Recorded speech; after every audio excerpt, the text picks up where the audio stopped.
thinking of one powerful question that you can ask each one of these agents. So, Billie, thank you so much for being up here. I love the opportunities that you get to share with us. I learned so much from you. So, Billie, what did your world look like 30, 60, 90, maybe even 6 months ago in your team environment to put $1.8 million on the board for March? The same that it's looked like since 2012. Yeah, which is? Nothing changes. We show up Monday, Wednesday, Thursday, Friday from 9 to 11.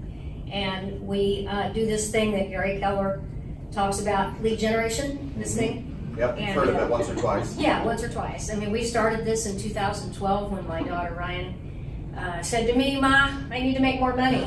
And I said, "Well, I think we're going to have to do this thing that Gary Keller keeps talking about, this lead generation thing." And so we started it then, and it's been a progression. And fourth quarter is no different than any other quarter of the year, other than the fact that we do a couple of client events during fourth quarter. We do our pie giveaway, and then we do our breakfast with Santa, and basically it's pretty much the same.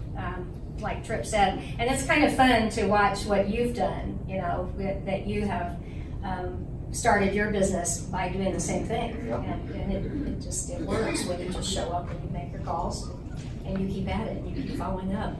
Billie, can you talk to us a little bit about what this lead generation looks like? 4 days a week, 3 hours minimum. It's my brain tells me, oh my goodness, how many people do you have to talk to? What do you say? So can you talk to us a little bit about either a script or some things you call around?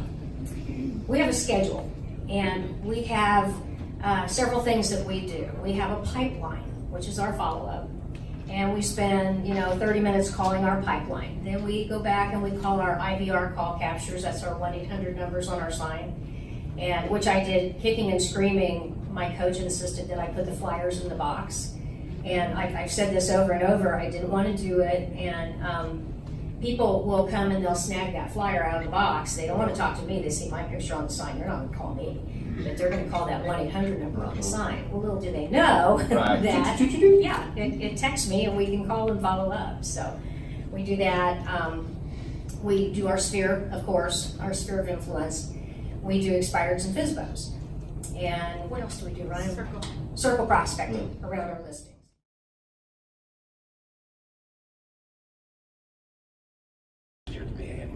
And I just doubled down on my efforts, and I knew from what I did last year that I needed to stay focused and on.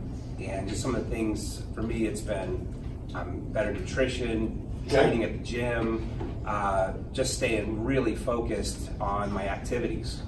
And those activities have turned into appointments have turned into contracts, and contracts turned into closings. So what are some of those, Michael, some of those activities? Was it phone? Was it Popeyes? I mean, talk to us a little bit and share kind of what you did to generate the appointments.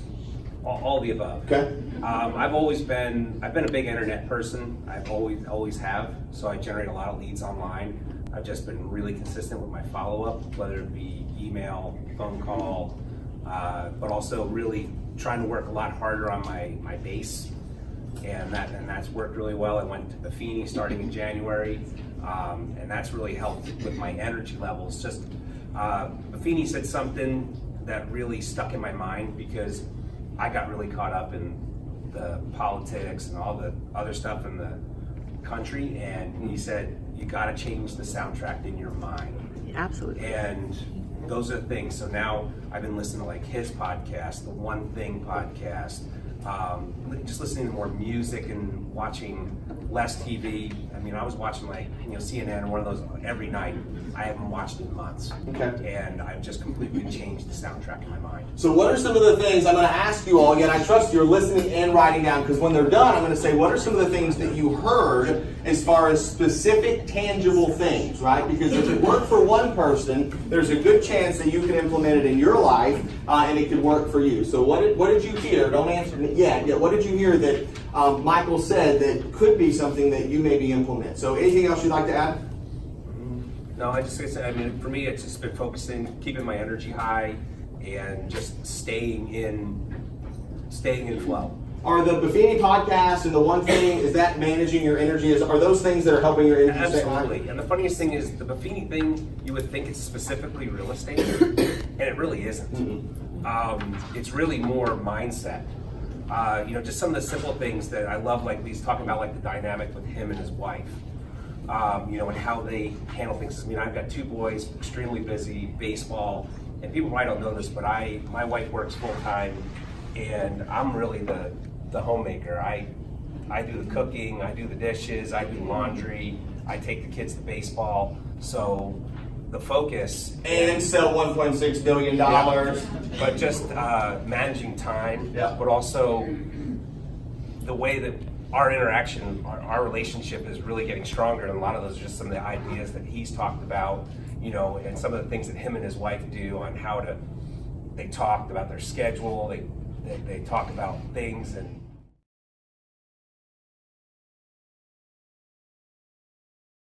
Brandy, $1.1 billion. Talk to us about what your world looked like 30, 60, 90 days ago to put that number on the scoreboard. Well, I didn't finish off the year like I had wanted to, and that was one of the reasons why I joined, Keller Williams, just to really discipline myself and have that accountability. So this year, I finally told myself I'm going to start being more disciplined in my life. So it was something as simple as learning to become a morning person, getting up. Write that down, write that down, write that down. I struggle with that, and so I get up early, do my workout, doing personal growth. Don't write that down. And it took me 37 years, but I finally enjoy getting up in the morning now. So that was a big thing. And then also with just accountability, I've always had my numbers, but I haven't had anyone that I told them to. So actually working with Paul, every week I check in, and I gave him permission to yell at me if I didn't hit my numbers. So that was a really big thing. And I will say something else that probably most people, I guess you don't really hear about, but I was just kind of burnt out. So I've got 2.5-year-old twins and a husband that travels all week for work. So I'm just, I felt like a smartphone, when you're running on empty all the time and you plug in the battery just to get to 10 or 15% and then you take it out. And then it's down to 4%. You plug it in and you take it out.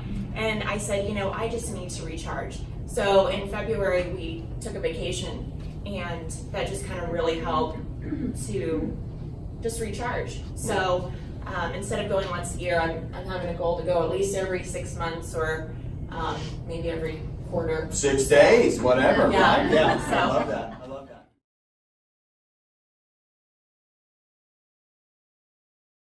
So, Paul, I'd probably back up a little bit further than that. Perfect. Go ahead. Last year, I decided that the one thing that kind of keeps me accountable, doing the things to get business, are doing the things I don't want to do. And so I signed up for Bold in the third quarter, and I signed up for Bold in the fourth quarter. And what that does is, to Mike's point, helps me with mindset. Probably a bigger benefit for me is that it keeps me accountable to making my contacts. So, of the transactions my wife and I had this year, or in March, was that they came from activities that are cultivated throughout the teachings in Bold, and those are open houses, expireds, and door knocking. Yeah, I trust y'all wrote those down, right? That's a great way to go find business. What were they again, Tripp, for you? So they were open houses, door knocking, and expireds. And Mike touched on something too. He mentioned the word follow-up. So if you didn't write that one down, that's the one I need to continually write down, and I would encourage you to do also. Of the 3 transactions that made up our $1 million month, one of them was door knocking, of which I followed up for 1.5 years. So a lot of times when we go out door knocking, we say door knocking failed or open house failed because we don't get something right away. And really the key is in the follow-up, because if you're the person that keeps showing up in front of them, it's when they're ready, it's not when we're ready. So that's the biggest takeaway for me. I tend to get more business, not right then and there, although I want it then and there, I tend to get it later down the road.